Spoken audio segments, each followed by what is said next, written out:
Hello friends, good morning. स्वागत है आपका हमारे YouTube channel classes for Aryans.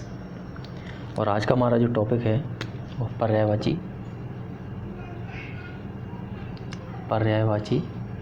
और पर्यायवाची के इससे पहले हम 2 भाग पूरे कर चुके हैं। आज हम पर्यायवाची का अपना तीसरा पार्ट शुरू करेंगे, जिसमें हम पहला जो पर्यायवाची लेंगे वो है अपना पर्यायवाची वर्षा। तो जैसे कि हम अपने पर्यायवाची को 3 भागों में बांटते हैं। पहला भाग वर्षा के वो पर्यायवाची जिन्हें हम जानते हैं और कहीं ना कभी हमने उनको देखा, मतलब पढ़ा है, और सामान्य बोलचाल की भाषा में उनका उपयोग करते हैं। जैसे बरखा, दूसरा है चौमासा,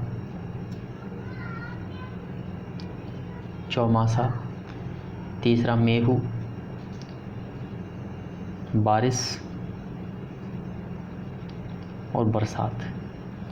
ये वो पर्यायवाची हैं जिन्हें हम जानते हैं और अपने बोलचाल की भाषा में उनका यूज करते हैं। बरखा, चौमासा, मेहू, बारिश, बरसात। इसके बाद हम वो लेंगे पर्यायवाची जिनका हम अर्थ निकालते हैं और अर्थ के माध्यम से देखते हैं कि वर्षा के पर्यायवाची क्यों हैं।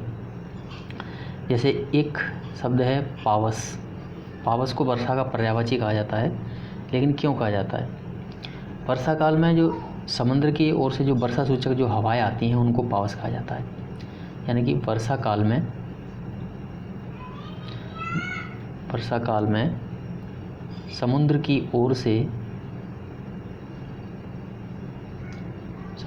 ओर से आने वाली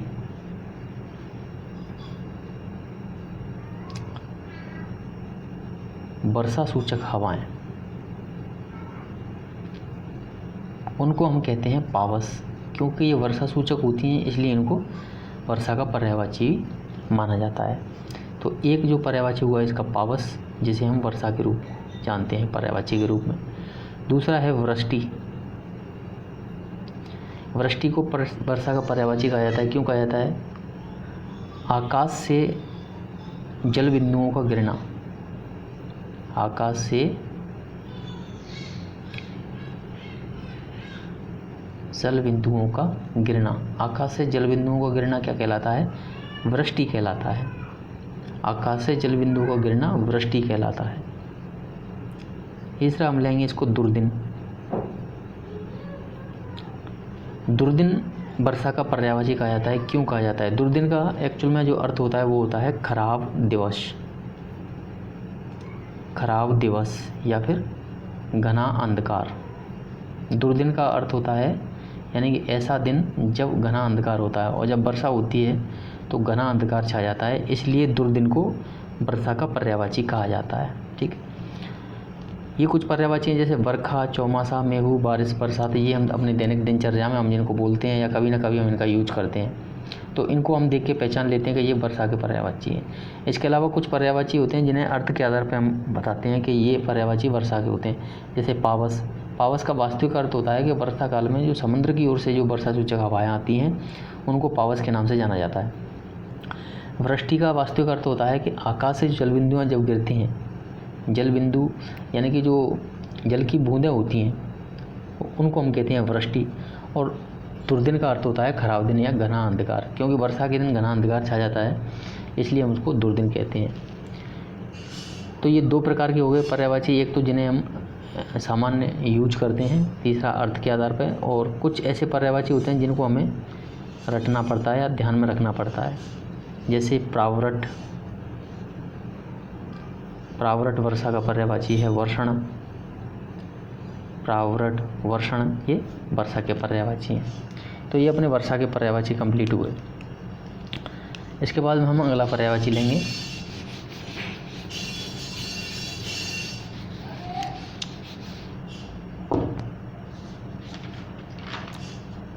दूसरा पर्यायवाची लेंगे हम बिजली का।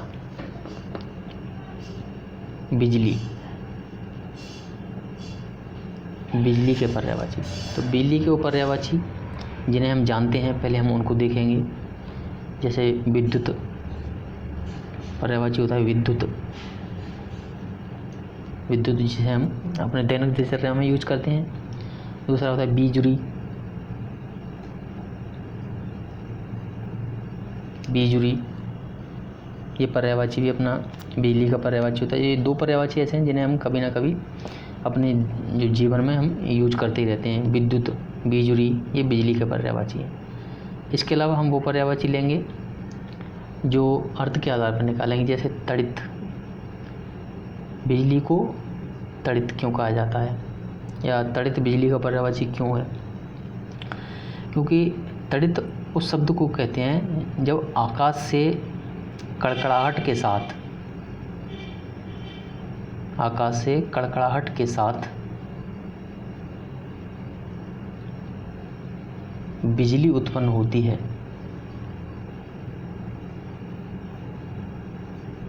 आकाश से जब कड़कड़ाहट के साथ बिजली उत्पन्न होती है उसको हम कहते हैं तड़ित। तो तड़ित बिजली का पर्यायवाची होता है। ठीक, तड़ित का वास्तविक अर्थ होता है कि कड़कड़ाहट के साथ में जो बिजली आती है उसको कहते हैं तड़ित। इसको कहते हैं दामिनी। दामिनी, देखो दामिनी शब्द में आपको एक शब्द नज़र आ रहा होगा, दामन। दामन का मतलब होता है साड़ी का जो पल्लू होता है, आंचल होता है, उसको हम कहते हैं दामन। दामन से बना है दामिनी। दामिनी का अर्थ होता है आकाश का पल्लू। आकाश का पल्लू, जब बिजली गिरती है तो एक आकाश में से गिरती है तो ऐसा लगता है ये पल्लू के समान, पल्लू लहरा रहा हो, इस तरीके से नीचे तक बिजली आती है, तो इसलिए हम इसको दामिनी कहते हैं। बिजली का अगला पर्यायवाची है सौदामिनी। सौदामिनी,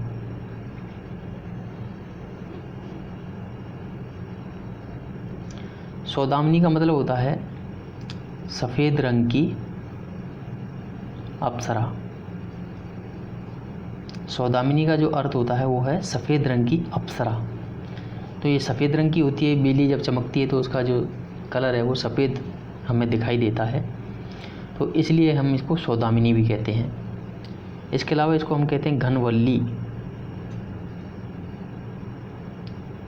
घनवल्ली, घनवल्ली क्यों कहते हैं? क्योंकि घन का मतलब होता है बादल, घन का अर्थ होता है बादल, और ये बादल से निकलती है, इसलिए हम इसको घनवल्ली कहते हैं। तीसरा हम इसको कहते हैं चपला।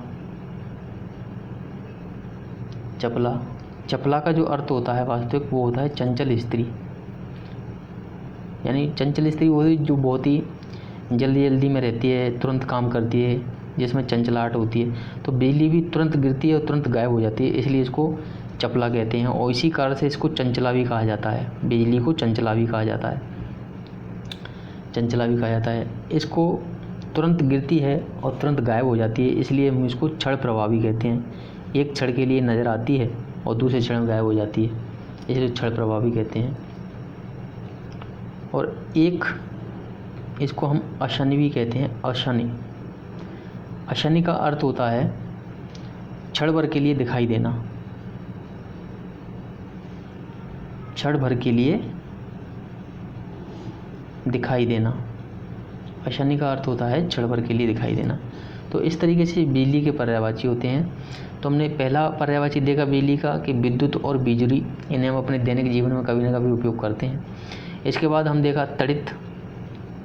तड़ित का मतलब होता है कड़कड़ाहट के साथ में बिजली उत्पन्न होती है, उसको हम तड़ित बोलते हैं। दामिनी, दामन से निकली है, यानी कि आकाश का पल्लू के समान होती है। और दामिनी से बना सौदामिनी। सौदामिनी यानी सफ़ेद रंग की अप्सरा। घनवल्ली यानी कि जो बादलों से निकलती है तो घनवल्ली कहते हैं। चपला यानी कि बहुत ही चंचल होती है, तुरंत गिरती है तुरंत चली जाती है, इसलिए इसको चंचला भी कहा जाता है। क्षण भर के लिए नज़र आती है, क्षण प्रभा कहते हैं। और अशनि का अर्थ भी क्षण भर के लिए दिखाई देना होता है।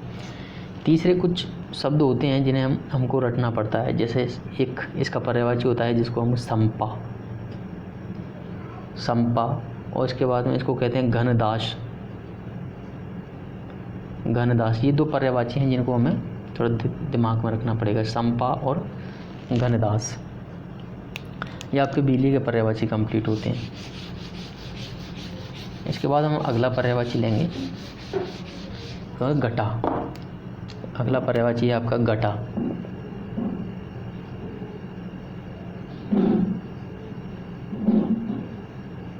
घटा,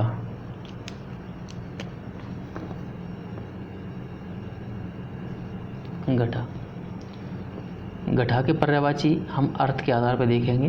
पहला पर्यायवाची हमारा घनावली। घनावली, इसमें घन है, घन यानी कि बादल, प्लस इसमें अवली है। अवली का मतलब होता है एक लंबी श्रृंखला,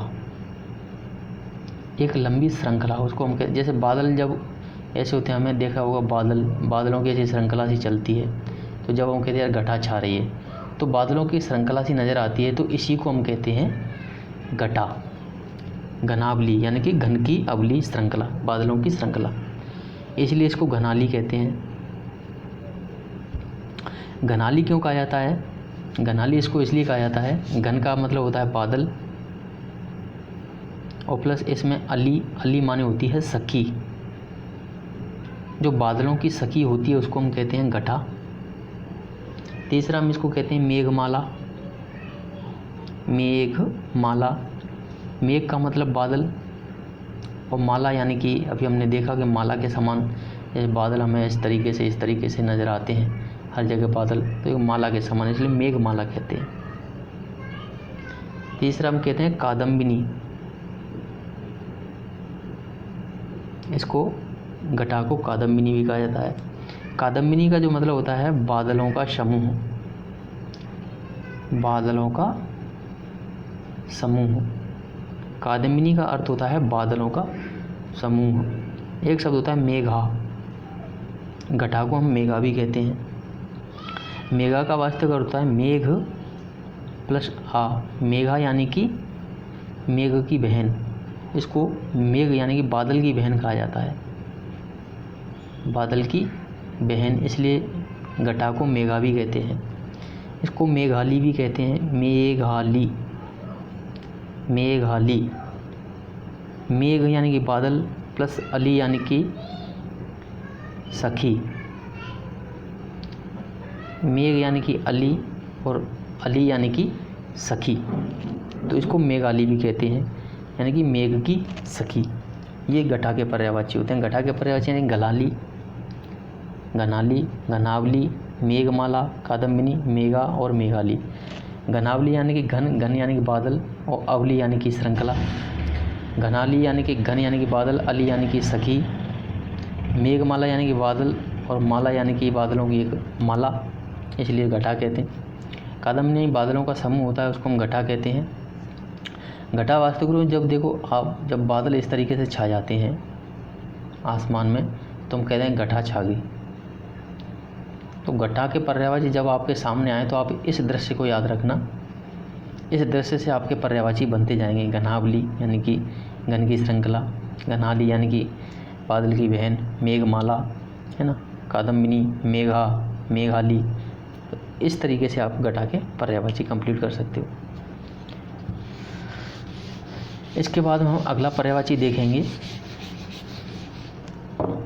इंद्रधनुष। इंद्रधनुष, इंद्रधनुष का जो पहला पर्यायवाची है वो है इंद्रचाप। देखो ये जो इंद्रधनुष होता है ना, इसको जब हम तोड़ेंगे तो इसमें शब्द है एक इंद्र प्लस यहाँ पे है धनुष। तो इंद्रधनुष को हम इंद्र का धनुष मानते हैं, इंद्रधनुष को इंद्र का धनुष मानते हैं, और इसी को ध्यान में रखते हुए हम इसके पर्यायवाची बनाएंगे। तो इसका पहला पर्यायवाची है इंद्रचाप। इंद्रचाप यानी कि इंद्र, इंद्र का अर्थ इंद्र प्लस चाप का मतलब होता है धनुष, तो इंद्र का धनुष इंद्रचाप। दूसरा इसका पर्यायवाची है सुरधनु। सुर यानी कि देवता, और धनु का मतलब धनुष, देवताओं का धनुष। देवताओं का धनुष कौन है? इंद्रधनुष। तीसरा सुरचाप, सुर का मतलब देवता प्लस चाप का अर्थ है धनुष। चौथा इसका पर्यायवाची है शक्रचाप। शक्रचाप, शक्र जो पर्यायवाची होता है वो इंद्र का पर्यायवाची होता है, प्लस चाप का मतलब होता है धनुष, तो इसलिए हम इसको कहते हैं शक्रचाप। तीसरा सप्तवर्ण। सप्तवर्ण, इसमें 7 वर्ण यानी कि 7 हमको रंग नज़र आते हैं, इसलिए हम इसको सप्तवर्ण भी कहते हैं। इसका एक पर्यायवाची और है जिसको हम कहते हैं इंद्र कार्मुक। इंद्र कार्मुक, इंद्र हो गया, और इसमें जो कार्मुक है, कार्मुक का अर्थ है धनुष। तो इंद्र का धनुष यानी कि इंद्र कार्मुक, और इंद्र कार्मुक यानी कि इंद्रधनुष। ये इंद्रधनुष के पर्यायवाची हुए। इंद्रधनुष का पहला पर, इंद्रधनुष का मतलब होता है इंद्र का धनुष, इसी को ध्यान में रखते हुए हम इसके पर्यायवाची बनाते हैं। इंद्रधनुष यानी कि पहला पर्यायवाची इंद्रचाप, इंद्र का चाप यानी कि धनुष। सुरधनु, सुर यानी कि देवता, धनु यानी कि धनुष। सुरचाप, सुर यानी कि देवता, चाप यानी कि धनुष। शक्रचाप, शक्र माने इंद्र, चाप माने धनुष। सप्तवर्ण, सप्तवर्ण यानी कि 7 वर्णों का मेल जहाँ पे हमें नज़र आता है, इंद्रधनुष कहते हैं। इंद्र कार्मुक यानी कि इंद्र यानी कि देवता, और कार्मुक यानी कि धनुष। अब हम अगले पर्यायवाची लेते हैं। आज का जो अपन लास्ट पर्यायवाची रहेगा ये है चंद्रमा। चंद्रमा के बहुत सारे पर्यायवाची। अपना पर्यायवाची है आज का नंबर 5 चंद्रमा, और चंद्रमा के बहुत पर्यायवाची हैं, लेकिन ये बहुत पर्यायवाची आपको कभी भी ज़िंदगी में अखरेंगे नहीं, आपको रटना नहीं है, बिल्कुल इनको समझना है। तो चंद्रमा के वो पर्यायवाची जिन्हें हम दैनिक जीवन में यूज करते हैं या हम बोलते रहते हैं उनको, जैसे चंद्र, चांद, है ना, ये वो पर्यायवाची हैं जिन्हें हम जानते हैं, और ऐसे पर्यायवाची को रटना, याद करना नहीं चाहिए। दूसरा पर्यायवाची हम इसका लेंगे, इसको कहते हैं हम शशि। इसको कहते हैं हम शशि। शशि इसको क्यों कहते हैं? शशि में शब्द है शश, और शश का अर्थ होता है जो चंद्रमा में काले धब्बे नज़र आते हैं। चंद्रमा के काले धब्बे, चंद्रमा के जो काले धब्बे हैं उनको कहते हैं शश, और शश कहाँ पे पाए जाते हैं? चंद्रमा में पाए जाते हैं, इसलिए हम इसको कहते हैं शशि। इसलिए क्या कहते हैं हम इसको? शशि। शशि से ही निकला है शशांक। शश यानी कि चंद्रमा के अंदर काले धाबे, और अंक यानी कि गोद। जिसकी गोद में काले धब्बे हैं वो कौन है? चंद्रमा, इसलिए हम इसको शशांक बोलते हैं। इसको हम शशधर भी बोलते हैं, शशधर, शशधर। शश का अर्थ है चंद्रमा के अंदर काले धब्बे, धर यानी कि जिसने काले धब्बों को धारण कर रखा है वो है शशधर। चौथा पर्यायवाची है राकेश। एक इसका पर्यायवाची है राकेश। राकेश को क्यों इसका पर्यायवाची कहा जाता है? राकेश में है शब्द है राक। राक मतलब होता है रात्रि, प्लस ईस यानी कि राक प्लस ईस यानी कि राकेश। राक प्लस ईस यानी कि राकेश, ईस यानी कि स्वामी। रात्रि का जो स्वामी है वो कौन है? चंद्रमा, क्योंकि चंद्रमा रात्रि में ही नज़र आता है, तो इसलिए हम रात्रि का स्वामी बोलते हैं इसको। रात्रि का स्वामी राकेश। राक प्लस ईस, राक माने रात्रि, ईस माने स्वामी। रात्रि का स्वामी राकेश, राकेश यानी कि चंद्रमा। इसमें एक शब्द इसका पर्यायवाची है सुधांशु। इसमें सुधा का अर्थ है अमृत, सुधा का अर्थ है अमृत, प्लस अंशु का मतलब है किरण। अंशु का अर्थ है किरण, यानी कि जिसकी अंशु यानी कि जिसकी किरणों में अमृत रहता है वह कौन है? चंद्रमा। सुधांशु, सुधा यानी कि अमृत और अंशु यानी कि किरण। इसको हम सुधाकर भी कहते हैं। सुधाकर, सुधाकर का भी यही अर्थ है। सुधा यानी कि अमृत, कर यानी कि किरण, जिसकी किरणों में अमृत होता है सुधाकर होता है वो। इसके बाद हम शीतांशु कहते हैं। शीतांशु, शीत यानी कि ठंडक, अंशु यानी कि किरण, जिसकी किरणों में ठंडक होती है वो होता है शीतांशु यानी कि चंद्रमा। इसको हिमकर भी कहते हैं। हिमकर, हिम यानी कि बर्फ़ होती है, और बर्फ़ क्या देती है? ठंडक देती है। बर्फ़ ठंडक देती है, प्लस कर यानी कि किरण, जिसकी किरणों में हिम के समान ठंडक होती है, वो हिमकर होता है। और हिमकर कौन होता है? चंद्रमा होता है। इसके बाद हम देखेंगे हिमांशु। हिमांशु का भी ये अर्थ है, हिम माने यानी कि बर्फ़, और कर यानी कि किरण, जिसकी किरणों में बर्फ़ के समान ठंडक रहती है, वो हिमांशु कहलाता है। इस तरीके के ये पर्यायवाची हुए। और आगे देखते हैं।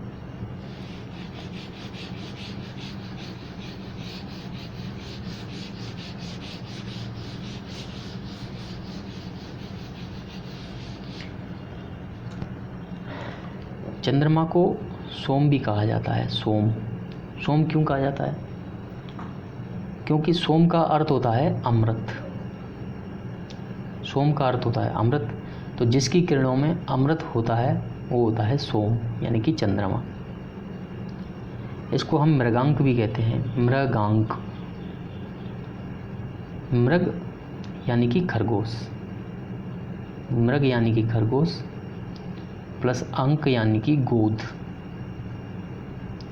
आपने जब चंद्रमा देखा होगा तो चंद्रमा जब रात्रि में हम इसको देखते हैं तो इसकी चंद्रमा में हमें काले काले धब्बे नज़र आते हैं। वो धब्बे खरगोश की आकृति के समान होते हैं, खरगोश की आकृति के समान होते हैं। इसलिए हम कहते हैं कि जिसने अपनी गोद में खरगोश को ले रखा है वो कौन है? मृगांक है और चंद्रमा है। इसको हम निशाकर भी कहते हैं। निशाकर, निशा का मतलब होता है रात्रि, निशा का मतलब रात्रि, और कर यानी कि किरण, कर यानी कि किरण। जो रात्रि में अपनी किरणें बरसाता है वो कौन होता है? निशाकर होता है, चंद्रमा होता है। इसके बाद इसको कहते हैं छपाकर। छपा माने रात्रि, और कर यानी कि किरण, कर यानी कि किरण, यानी कि जो रात्रि में किरण बरसाता है वो होता है छपाकर। इसको हम कहते हैं कलानिधि। कलानिधि क्यों कहा जाता है? चंद्रमा को कलाओं का स्वामी कहा जाता है, कलाओं का स्वामी, इसलिए हम इसको कलानिधि भी कहते हैं, कलानिधि भी कहते हैं। कौमुदीपति, कौमुदीपति, इसको कौमुदीपति क्यों कहते हैं? तो कौमुदी का अर्थ होता है चांदनी, कौमुदी का अर्थ होता है चांदनी, और प्लस पति यानी कि स्वामी। जो चांदनी का स्वामी है वो कौन है? चंद्रमा है। इसको हम कहते हैं तारानाथ। तारानाथ, तारा यानी कि जितने भी तारे हमें नज़र आते हैं सब, वो तारे प्लस नाथ, उन सभी का स्वामी है। जितने भी तारे नज़र आते हैं उन सभी में सबसे सुंदर हमें चंद्रमा नज़र आता है, इसलिए हम इसको तारानाथ कहते हैं। और अगले इसके पर्यायवाची एक नक्षत्रेश। नक्षत्रेश, नक्षत्रेश यानी कि नक्षत्र यानी कि तारे, प्लस ईश यानी कि स्वामी। जो तारों का स्वामी है वो कौन है? नक्षत्रेश है। इसके बाद रोहिणीपति। रोहिणीपति, रोहिणी क्या है? रोहिणी एक तारामंडल है, रोहिणी एक तारामंडल है, और पति यानी कि स्वामी। रोहिणी नामक तारामंडल का स्वामी इसको कहा जाता है। जितने भी तारे हमें नज़र आते हैं उन सभी का स्वामी है, उसको रोहिणीपति भी कहते हैं। इसको हम कहते हैं श्वेताश्व। श्वेताश्व, श्वेत यानी कि सफ़ेद, अश्व यानी कि घोड़ा, अश्व यानी कि घोड़ा। जो सफ़ेद घोड़े के समान हमें नज़र आता है वो होता है श्वेताश्व। और अगले भी इसके पर्यायवाची और देखते हैं हम। इन पर्यायवाचियों को केवल समझना है आपको, आप इनको समझ जाओगे, घर पर प्रैक्टिस करोगे 2-3 बार लिखकर, तो कभी ज़िंदगी में इस चंद्रमा के पर्यायवाची को या किसी भी के पर्यायवाची को आप नहीं भूलोगे। इसके बाद हम इसका एक पर्यायवाची है छपानाथ। छपानाथ, छपा का अर्थ होता है रात्रि, प्लस नाथ यानी कि स्वामी। जो रात्रि का स्वामी है वो कौन है? चंद्रमा होता है। इसके बाद इसको हम कहते हैं कलानाथ। ये 16 कलाओं का स्वामी होता है, इसलिए हम इसको कलानाथ कहते हैं। इसको हम कहते हैं मृग लांछन। मृग लांछन, मृग का अर्थ है खरगोश, प्लस लांछन का अर्थ है कलंक लगना, यानी किसी पे कोई धब्बा होता है। कलंक यानी कि धब्बा, तो जिस पे खरगोश के समान धब्बे होते हैं वो कौन है? मृगलांछन। और मृगलांछन कौन है? चंद्रमा। इसको हम कहते हैं द्विज। द्विज का वास्तविक अर्थ होता है 2 बार जन्म लेने वाला। 2 बार जन्म लेने वाला, 2 बार जन्म लेने वाला। तो चंद्रमा छुप जाता है, फिर उसके बाद दूसरे दिन फिर उगता है, फिर छुप जाता है, फिर उगता है, तो इसलिए वो बार बार जन्म लेता है, इसलिए हम उसको द्विज भी कहते हैं। द्विज के साथ में हम इसको द्विज राज भी कहते हैं। द्विज राज, इसको हम कहते हैं अमृता निधान। अमृता निधान, अमृत इसका अर्थ है अमृत प्लस निधान, और निधान का जो अर्थ होता है भंडार। जिसमें अमृत का भंडार है वो कौन है? चंद्रमा, अमृता निधान। इसके बाद हम कहते हैं राकापति। राकापति, राका यानी कि रात्रि, प्लस पति यानी कि स्वामी। जो रात्रि का स्वामी है वो है राकापति। हम इसको रजनीपति भी कहते हैं। रजनीपति, रजनी यानी कि रात्रि और पति यानी कि स्वामी।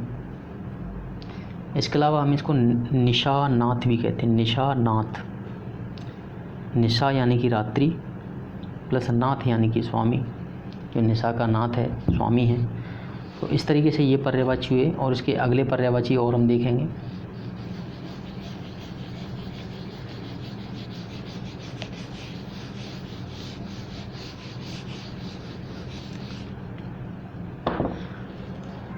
चंद्रमा को हम तारकेश्वर भी कहते हैं। तारकेश्वर, तारकेश्वर में तारक, तारक यानी कि तारा प्लस ईश्वर। जो तारों का ईश्वर है वो कौन है? चंद्रमा है। इसके अलावा हम इसको मयंक भी कहते हैं। मयंक, मय का मतलब होता है मदिरा, या हम इसको अमृत बोलते हैं, प्लस अंक यानी कि गोद। जिसकी गोद में अमृत भरा हुआ है वो कौन है? चंद्रमा। इसको मयंक बोलते हैं। इसके अलावा कुछ इसके पर्यायवाची हैं जिन्हें आपको ध्यान में रखना है, जैसे विधु शब्द है, विधु, ठीक है। इसके अलावा इंदु, इंदु पर्यायवाची है चंद्रमा का। मेहताब, मेहताब पर्यायवाची है चंद्रमा का। और इसके अलावा उडुपति, उडुपति, ये 4 पर्यायवाची आपको रटने पड़ेंगे। बाकी एक भी पर्यायवाची आपको रटना नहीं है। और आज हमारा जो पर्यायवाची का टॉपिक है ये समाप्त होता है। और आप सभी दोस्तों से निवेदन है कि अगर आपको हमारे वीडियो अच्छे लगते हैं तो हमारे चैनल को, वीडियोस को लाइक करें, चैनल को सब्सक्राइब करें, और इसके साथ में कमेंट करें, और साथ ही साथ में इसको शेयर करना ना भूलें। जय हिंद, जय भारत।